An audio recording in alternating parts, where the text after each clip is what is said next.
Hello students. आप में से अधिकतर विद्यार्थी ये क्वेश्चन कर रहे हैं कि मैम हम बुक्स को किस प्रकार तैयार करें कि वो बुक हमें बहुत अच्छे से याद रहे, साथ ही उसके शॉर्ट नोट्स भी हम बना लें और बार बार एक बुक को हमें ना पढ़ना पड़े। कहने का अर्थ है कि अच्छे से बुक को हम तैयार कर पाएं, शॉर्ट नोट्स बना पाएं और लंबे समय तक उनको याद रखते हुए क्वेश्चन पेपर अच्छे से अटेंड कर पाए। तो अगर आपको भी लगता है कि कहीं कोई कमी हो रही है, हम अच्छे से नहीं पढ़ पा रहे हैं, तो ये क्लास आपके लिए बेहद उपयोगी हो सकती है। तो प्लीज इस क्लास को आप ध्यान से देखें और समझें कि कहाँ गलती हो रही है। आप में से अधिकतर विद्यार्थी क्या करते हैं, एक साथ सभी सब्जेक्ट को पढ़ना स्टार्ट कर देते हैं। पॉलिटी भी, ज्योग्राफी, हिस्ट्री वगैरह, मतलब जो टॉपिक आपको पढ़ने हैं, जो भी आपके सिलेबस के अकॉर्डिंग टॉपिक्स हैं, आप उन्हें एक साथ स्टार्ट कर देते हैं। अधिक से अधिक आपको 2 सब्जेक्ट ही स्टार्ट करने चाहिए और आपके पास अगर मान लीजिए आप 10 से 12 घंटे पढ़ रहे हैं तो आप 3 सब्जेक्ट स्टार्ट कर सकते हैं। कोशिश कीजिए कि आप मिनिमम 2 सब्जेक्ट ही स्टार्ट करें। इससे ये होगा कि एक से अगर आप बोर होते हैं तो आप दूसरे को पढ़ सकते हैं और अगर दूसरे से बोर होते हैं तो फिर से उसी को पढ़ेंगे। एक साथ बहुत सारे सब्जेक्ट चला लेने से हमें कंफ्यूजन होता है कि किस पे क्या पढ़ा था और एक रिदम भी नहीं बैठ पाता है और वो चीजें समझ में भी नहीं आती हैं। एक बार में आप 2 सब्जेक्ट की स्टार्टिंग करें और उन्हें अच्छे से तैयार करें। मान लिया आप हिस्ट्री पढ़ रहे हैं तो हिस्ट्री की जो भी बुक है वो आपने ले ली, आपका सब्जेक्ट जो है उसकी आपने बुक ले ली। अब ये जो बुक्स हैं, जैसे हिस्ट्री वाली बुक है, आपको देखना है कि वो बुक आपके लिए कितने दिन में कंप्लीट होने वाली है। माना उसमें 250 के समथिंग पेजेस हैं, तो आपकी कैपेसिटी के अकॉर्डिंग अगर आप दिन के 10 पेज, 20 पेज या 30 पेज जो भी पढ़ते हैं वो आप देख लीजिए।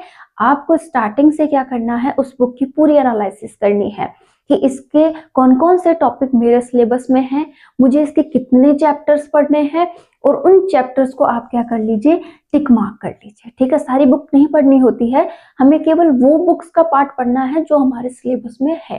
ठीक है, अब जब आपने सिलेबस छांट लिया, टॉपिक लगा लिए, तो अब आपको क्या करना है, उन टॉपिक्स को बारी बारी से पढ़ना है। ठीक है, फर्स्ट डे आप एक टॉपिक ले लीजिए और उस टॉपिक की बहुत शानदार रीडिंग लगाइए। पहला काम क्या करना है, जो भी टॉपिक आपने लिया उस टॉपिक की आप क्या करेंगे, रीडिंग लगाएंगे। आपने एक अच्छी सी जब उसकी रीडिंग लगा ली, उसे समझ लिया, फिर आप उसे दोबारा पढ़िए। दोबारा आप उसे क्या करेंगे, अंडरलाइन करते हुए पढ़ेंगे।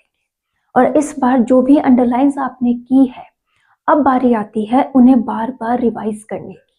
आप उन अंडरलाइंस को क्या कीजिए, रिवाइज कीजिए, रिकॉल कीजिए। और जो भी आपने अब तक रीडिंग की, अंडरलाइंस की, इसमें 2 रीडिंग्स आपकी हो गई हैं। इस समय जो भी आपके माइंड में छवि बनी, जो भी शब्द आपको दिखाई दिए, वो शब्द आपको क्या करने हैं, माइंड में रिकॉल करने हैं, उस चैप्टर से अपने आप को कनेक्ट करना है। जब आप इतना काम कर लेते हैं, उसके बाद बारी आती है शॉर्ट नोट्स की, कि अब आपको क्या करने हैं, शॉर्ट नोट्स बनाने हैं। अब शॉर्ट नोट्स का मतलब यहाँ पर विद्यार्थी ले जाते हैं कि हमें उसकी नोट्स कॉपी करने हैं। नोट्स कॉपी करने से तो क्या होगा कि वो चैप्टर अगर मान लीजिए 20 पेज का है तो वो 10 पेज में आ जाएगा, लेकिन हमें तो उससे भी छोटा लिखना है, क्योंकि हमें तो पूरी बुक को क्या करना है, ज्यादा से ज्यादा 20 से 30 पेज में डालना है। तो यहाँ पर आप ये ध्यान रखें कि जब हम एक चैप्टर को पढ़ते हैं तो बहुत सी ऐसी बातें होती हैं जिन्हें हम याद रख लेते हैं, लेकिन ऐसे बहुत से बिंदु होते हैं जिन्हें हम याद नहीं रख पाते हैं। हमें लगता है कुछ समय बाद हम इन्हें भूल जाएंगे। आपको केवल वो बिंदु अपने शॉर्ट नोट्स में लिखने हैं। शॉर्ट नोट्स को हमें डिजाइन नहीं करना है, हमें केवल इस प्रकार से लिखना है कि इसे हम पढ़ पाए। ठीक है, हम इसे समझ पाए। तो वहां पर आप ज्यादा मेहनत ना करें, आप केवल टॉपिक को समझने में, ठीक है, अपना समय कहाँ लगाएं, समझने में, उसका यूज करने में कि मैं इसका कैसे यूज कर सकता हूँ, इसको कनेक्ट करने में। आपके माइंड में ही वो कैपेसिटी आपको डेवलप करनी है जिससे आप समझ के चीजों को कनेक्ट करने लग जाए, एक स्टोरी टाइप आपके माइंड में बनने लग जाए। और बनेगी, अगर आपने समर्पण दे दिया है तो आपको आपके टॉपिक्स ऐसे लगेंगे कि एक पेज मात्र है, चाहे वो 30 पेज की पूरी हिस्ट्री क्यों ना हो, लेकिन आपको वो एक दिन एक पेज की हिस्ट्री नजर आने लग जाएगी। तो आपको दूसरा काम क्या करना है, शॉर्ट नोट्स बनाने हैं। अब जब आपका वो टॉपिक कंप्लीट होने वाला है, एक रीडिंग हो गई, अंडरलाइंस हो गई, अंडरलाइंस रिवाइज हो गई, शॉर्ट नोट्स बन गए, तो अब आपको क्या करना है, दूसरे टॉपिक पे चलना है।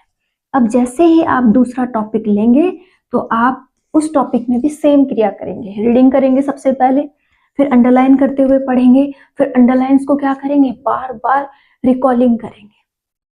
ठीक है, आपको उनको मनन करना है, पूरे चैप्टर में आपने क्या समझा वो करना है। उसके बाद शॉर्ट नोट्स बनाने हैं और फिर शॉर्ट नोट्स को बार बार पढ़ना है। लेकिन जब भी दूसरा टॉपिक चले तो पहले जो शॉर्ट नोट्स हैं पहले टॉपिक के, वो भी आपको रिवाइज करते रहना है। बस यही वो गलती हो जाती है जिसकी वजह से हम पीछे वाली चीजें भूलते जाते हैं। बस आपको करना क्या है, टॉपिक नया चलता रहे, फिर भी स्टार्टिंग करते ही पूरे दिन में 10 से 15 मिनट आप पुराने टॉपिक को भी देते रहें। एक बुक जब कंप्लीट हो तभी आपको क्या करना है, दूसरी बुक की स्टार्टिंग करनी है। कहने का अर्थ है हिस्ट्री को कंप्लीट करने के बाद आप ज्योग्राफी स्टार्ट करें और ज्योग्राफी कंप्लीट करने के बाद आप साइकोलॉजी स्टार्ट करें। एक साथ सभी काम ना करें। साथ में आपके सब्जेक्ट को भी आप इसी प्रकार पढ़ें कि हाँ, जो मैंने प्रोसेस इसके साथ की वही मैं सब्जेक्ट के साथ करूंगा। ये तो हो गई जब पर्टिकुलर हम किसी बुक की तैयारी कर रहे हैं। अगर आप नोट्स किसी के पढ़ रहे हैं, आपके पास नोट्स की सुविधा है, तो नोट्स में अपने आप में ही वो क्या होते हैं, बहुत शॉर्ट होते हैं। ठीक है, आप उन्हें पढ़िए, उन्हें समझिए, और वहां से भी आपको लगता है कि मुझे भी अपनी लैंग्वेज में कुछ लिखना चाहिए, तो मात्र आप शॉर्ट नोट्स लिखें। यानी कि 20 पेज के नोट्स हैं तो मात्र 2 या 3 पेज एक बार आप बनाएं, फिर से उन्हें पढ़ें, तो वो आधे पेज मात्र में हो जाएगा। तो आप जितना ज्यादा उन्हें पढ़ेंगे, जितना ज्यादा रिकॉलिंग करेंगे, आपके लिए हर एक चैप्टर छोटा होता जाएगा। क्योंकि शॉर्ट नोट्स क्या होते हैं कि हमें जो चीज नहीं आ रही है हम उसे लिखते हैं। ठीक है, तो ये इस प्रकार से अगर आप तैयार करेंगे तो बुक्स कभी नहीं भूलेंगे। हर किसी को अपनी चीजें वापस से रिकॉल करते रहना चाहिए, और आप जब भी एक चैप्टर को रिकॉल करते हैं आपको वो चैप्टर कुछ नया दिखाई देता है, उसमें आप कुछ नया ही जोड़ते हैं कि अरे मैंने इस बात का अर्थ कुछ गलत निकाला था, इसका अर्थ तो ये होता है। ठीक है, तो आप जब जब चीजों को बार बार रिकॉल करेंगे, बार बार पढ़ेंगे, आपको कुछ नया मिलेगा। तो समर्पण दीजिए अपने अंदर, हर वक्त अपनी पढ़ाई को चलाइए, आपको बहुत कुछ अच्छा लगेगा। All the best.